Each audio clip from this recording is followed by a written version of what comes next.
Before watching the video, don't forget to subscribe the channel and enable bell notification to never miss an update from us. Hello everyone, good morning all of you. This is Ashima and you're watching us on Entri channel.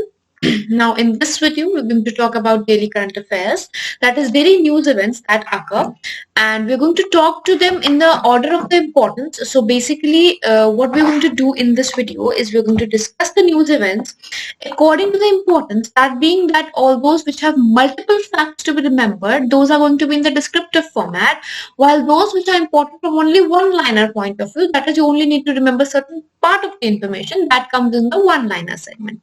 So certain news events we are going to have a discussion on, and certain news events are going to be in one-liners format. For those who might be wondering what examinations are going to be important or from what examination point of view, these are for all the examinations which have a current affairs section in them, be it defense, be it SSC, be it banking examination. Any examination which has a daily current affairs segment or a current affairs segment in its examination pattern, those examinations will and those students will be helpful via this video. Right now, for all those who want to practice the questions, for all of them we have Entri app. Over there we have everyday quiz which runs for current affairs, which has approximately 10 questions per day. Approximately, they may vary one or two or more or less, and there's a time limit of 7 minutes or so, and then you just hardly need 10 minutes with including all the analysis and stuff, and in that 10 minutes you can recap all the news events that have been discussed and that are important, right? So that is all about the app and about the video. So let's begin our segment with the TX2 International Award. Now this award has been given for the first time this time. So this was recently awarded, and it was for the first time that this award was given. So let's talk about this. First of all, who has been the winner of this award? It is given to Ibps Tiger Reserve and Uttar Pradesh Forest Department, and this is the first international award at TX2. Why was Ibps Tiger Reserve given? It is because in the time span of 4 years, it has doubled its numbers. Doubled its numbers means double the number of tigers that were there. Right now, the target was there that the number of tigers should be doubled in the 10 years. That is, in 2010 the award was released, and the target was set that in the 10 years lifespan, that is by 2020, the number should be doubled. This award has been given to Ibps for doubling in just 4 years. Right now, who are the partners who had given this rule? The partners of the award are Global Tiger Forum, United Nations Development Program, Conservation Tiger Standards, and Lions Share. These are the 4 partners who have together formed these awards. Now, the one thing about this award was that none of the 13 tiger range countries was successful in doubling in the term of 10 periods, as it was decided that in the time period of 10 years the number should be doubled. There are 13 tiger range countries. Tiger range countries means those countries which give tiger the range they require. Tigers are wild cats, as we say. So they like to roam around freely. They need a particular area of their own to roam around freely. So if it's a male tiger, it will require approximately 60 to 100 kilometers square, whereas a tigress will require 20 square kilometers. Right? So that is the area they require to roam freely without any restrictions. Now there are 13 tiger range countries, that is there are 13 countries which give tigers their range which is required, out of which Serbian tigers have the largest area. Serbian tigers have the largest range of their own. The 13 countries who have given this are India, Bhutan, Bangladesh, Cambodia, Indonesia, China, Russia, Malaysia, Laos, Thailand, Myanmar, Vietnam, and Nepal. These are the 13 countries which have given the free range to tigers for the range they require. Now, if we talk about the Global Tiger Day, 29th of July is celebrated as Global Tiger Day every year, and tiger census was conducted recently in India. That was in 2018, if I'm not wrong. And in that census, according to that census, there are approximately 2,967 tigers in the country. right? And this had shown an increase of 33%, but they have not doubled. Since 2014, they have shown an increase of 33%, but we can say that they have, doubled, which was the target of this award. Now, which state was marked as the highest number of tigers? So, according to the census of tiger, the state of Madhya Pradesh has the highest number of tigers in the country, right? So moving ahead with the nodal agency to protect water bodies. So a nodal agency was created for protection of water bodies, for protection from the pollution, from the dirt, from the accumulation of dirt. And who has created that? It is directed by NGT, National Green Tribunal, and it has asked all the states to create that sort of water body, who is going to work towards maintaining of all the waters and the quality of water, as we can say, right? So National Green Tribunal has given the given the orders to states and union territories. Now states and union territory governments are going to institute that agency, right? It will address all the grievances and it will monitor all the grievances that are there due to pollutions or pollutant relevant products of the water, right?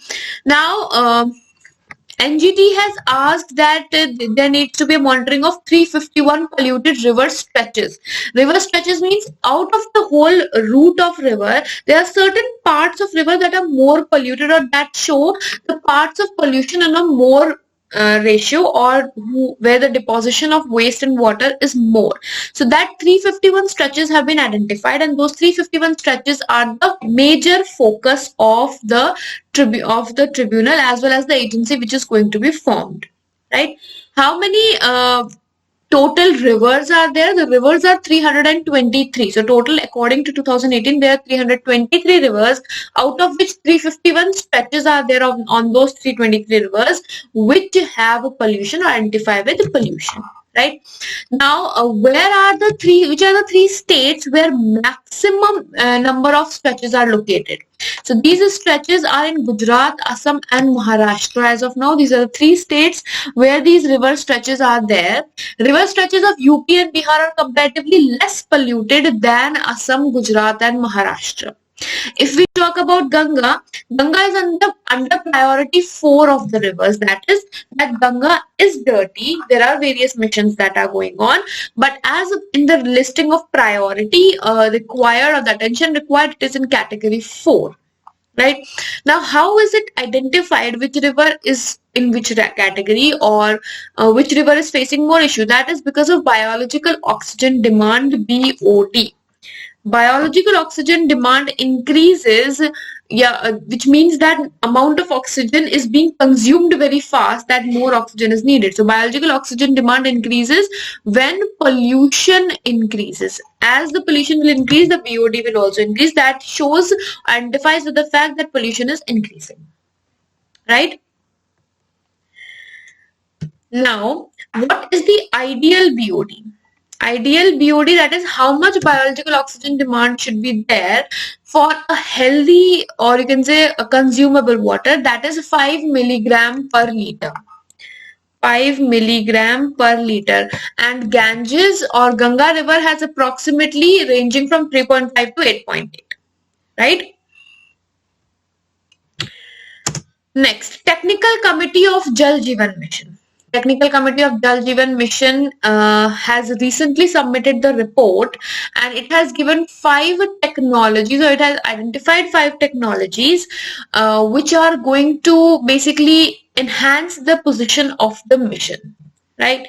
So if we talk about that, first of all, who had set up this committee? It was by Jal Jeevan Mission, and 5 technologies have been identified, that being Grundfos AccuPure, Janjal Water on Treat, on Wheel, Presto Online Chlorinator, Jokashu Technology and FB Tech. These are the 5 technologies. Now, what are these technologies about? I have listed you 5 technologies, but what exactly is there? Why are these technologies recommended? First is Grundfos AccuPure. Now, this is a solar powered water treatment plant, a water treatment plant which will work completely on solar energy. So it will have ultra filtration, but it is not using the electricity that we normally use. It is going to induce the usage of solar energy. Next is Jan Jal Water on Wheel. Jan Jal Water on Wheel is basically delivery of water at doorstep. So clean, safe drinking water, just like you can receive delivery of food via Zomato and Swiggy. Similarly, you can avail the delivery of pure water or drinkable water at doorstep via ordering it. That is going to be via Jan Jal Water on Wheel. So that is on ordering of water. Then we have Presto Online Chlorinator, which will disinfect water and remove the bacterial contamination on, and this is a non-electricity run chlorinator. So this chlorinator will not work on electricity, and it will remove the bacterial contamination, and it will also disinfect the water, which is the work of the chlorinator. Then Jokashu technology. Jokashu technology is an inbuilt sewage and bath water treatment system. Right, so it will work on anaerobic and aerobic configuration, and it can be installed even underground. Then the last which we have is FB Tech. Now what is an FB Tech? FB Tech, that is a decentralized sewage treatment system which can be installed as and where required. These are the 5 technologies that have been implemented. Now Jal Jeevan Mission target is for 2024, that is providing drinkable and potable water by 2024. That is the target of Jal Jeevan Mission, right? So in implementing that or bringing or completing to the target, it is required that technology be used, and that is why these technologies are being used. Now, what is the Jal Jeevan Mission that we are taking the target of? According to the Jal Jeevan Mission, it is expected that 55 liters of water should be available per person in India. Drinking potable water, 55 liters per person per day in every household. That is the target of Jal Jeevan Mission. Right now, it is on a range. It is not a completely centrally funded. It is center and state joint mission. So 60-40 ratio is there in the funding pattern of this center and state. Right. Next, trilateral naval exercise SITMEX, which is between India, Singapore and Thailand, was held in Andaman Sea. SITMEX being Singapore, India and Thailand maritime exercise. That is SITMEX 20, and SITMEX naval exercise was scheduled in a non-contact at sea format only because of the COVID situation going on. Then we have SIMBEX exercise ready to be conducted. So SIMBEX or Singapore India maritime bilateral exercise. This is a bilateral exercise. This will also be held in Andaman Sea. So both of them are going to be held in Andaman Sea. Then Daniil Medvedev, he defeated Dominic Thiem in the ATP tournament. This is the second most important tournament of male tennis players. Right, so first is Grand Slam, definitely. Second one being the ATP tournament, and this tournament was held in London this time. So you must know the venue of this event, where was the ATP tournament held, and second of all, who was the winner of this tournament, and when was it started? It was first held in 1970. So in 1970 it was started for the first time. If we talk about Daniil Medvedev, Daniil is of Russia. He is a Russian tennis player, right? And his world ranking is 4. So world ranking is 4. In 1970 it was launched, ATP tournament. This year it was held in London, and Daniil has won it. Then first meeting of Gaw Cabinet or Cow Cabinet was held in Madhya Pradesh, and which began on 22nd of November. And the aim of this meeting was to improve the cow and its progeny in the terms of self-reliance, or Atmanirbhar Bharat as the campaign goes. Reserve Bank of India has become the first central bank with 1 million Twitter followers, leaving behind United States Federal Bank as well. So most followed bank. Now Reserve Bank of India had started a few campaigns for promotion of digital, for promotion of how digital transactions help in the times of COVID, and various campaigns were launched. So you must know about RBI campaign, because those campaigns led to this fact that now we have 1 million Twitter followers of Reserve Bank of India. The ambassador of this Digital Up Now campaign of RBI was Amitabh Bachchan ji. Amitabh Bachchan, and that is also important now, more important as we can say. The Athletics Federation of India's high performance director Volker Harmanas has quit his post. So it is important that who was the director of Athletics Federation of India, that being an important part, right? Next one coming in, as Kerala Police Act Amendment Ordinance has been signed, and this ordinance is for protection of from cyber attacks, and that protection is going to be given to women and children, being the more easy or the more targeted people. Then G20 summit was recently held in Saudi Arabia. Leaders summit was held. Now for G20, I have already made a video for all of you on the Entri app. It is available. You can check that video in which we have talked about everything about G20. So I'll leave this discussion on that part. The subsequent G20 meets. Now after this, now every year in December, the chairmanship moves. So Saudi Arabia as of 2020. So 2021 it is going to Italy. Then 22. It's going to go to Indonesia, and in 23 it is going to come to India, for which budget cuts have already started, and then in 2024 it is Brazil where it is going to go. Okay. How the chairmanship moves ahead in G20 countries, that I have discussed in the G20 countries video that I have clearly made completely for G20. Right. Then we have India International Cherry Blossom Festival, which is going to be held in Shillong, or where it is mostly held, right? So this is a Meghalaya's most important festival. It is of Meghalaya. It is Meghalaya's most important festival, and this year it has been cancelled due to COVID-19, right? It is Cherry Blossom Festival is National Festival of Michigan, right? Cherry Blossom Festival is the National Festival of Michigan. This is very important. It is celebrated in Japan also, but it is the state, or you can say National Festival of Michigan, right? Now over here we are going to, all right, SBI has signed an MOU with Luxembourg Stock Exchange to promote ESG, environmental, social and cooperative governance and green finance. For green finance, SBI is already working towards a lot of prospects, and now it is going to work towards ESG as well. Right. So for that, Luxembourg Stock Exchange has signed an MOU. FICCI FLO has signed an agreement with IIM Shillong and IESC to mentor the women entrepreneurs. Now, what is the perspective, or what is the idea behind this? The idea is that women entrepreneurs should be promoted, and that these you can say guiding them, working towards their betterment. That is the idea behind the whole agreement which has been signed. FICCI's part is FLO. FICCI has a branch of FLO which deals with women empowerment and women related developments, and that is why this has signed with IIM Shillong and IESC. Right. Now with this, I'll be winding up my segment for today.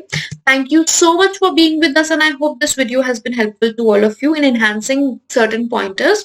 If you have any doubts regarding any news event, you can go to the comment section and type it there. I'll answer it as soon as I can, or as soon as it comes to my notice. And second of all, do like the video, share the video, and subscribe to the channel for daily updates. See you tomorrow. Until then, goodbye, take care, and have a wonderful day ahead.